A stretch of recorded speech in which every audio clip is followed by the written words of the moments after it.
چند سال است که بشر از خود میپرسد ما چند سال زندگی میکنیم؟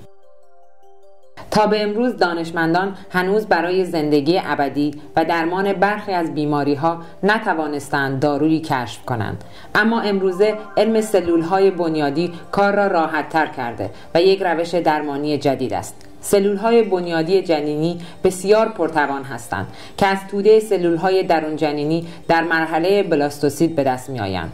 این سلول‌ها می‌توانند به تمام رده‌های سلولی تبدیل شوند. هر یک از این سلول‌ها برای بازسازی یک عضو کارساز هستند، زیرا تقسیم سلولی بالایی دارند. در بیماری‌هایی که در آن سلول‌ها دچار پیری یا آسیب سلولی غیرعادی شده یا به مرور زمان دچار نقص در کار سلول‌ها ایجاد شده یا با حمله سیستم ایمنی از بین می‌روند، استفاده از سلول‌های بنیادی افق‌های درمانی تازه‌ای را محقق خواهد کرد. این علم برای درمان بیماری‌هایی چون دیابت نوع 1، آلزایمر، سکته مغزی، بیماری‌های قرنیه، بیماری‌های کبد و کلیه، بیماری‌های فک و دندان و بسیاری از بیماری‌های دیگر استفاده می‌شود. بیش از 100 تن از بیماری‌های پیچیده در حال حاضر با سلول‌های بنیادی در جهان درمان می‌شوند.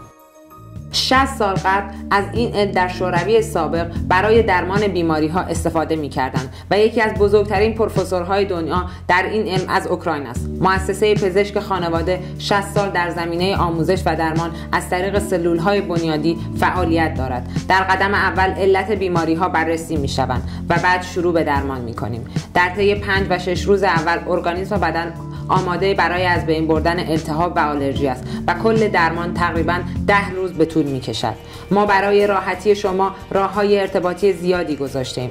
برای شروع می‌توانید آزمایش‌های خود را از طریق ایمیل برای ما ارسال بفرمایید و برای درمان به اوکراین دعوت می‌شوید و می‌توانید از پکیج‌های مختلف استفاده کنید که شامل درمان، ویزا و محل اقامت شما بیماران عزیز هست و در فرودگاه به استقبال شما خواهیم آمد و در طول دوره درمان شما را همراهی خواهیم کرد.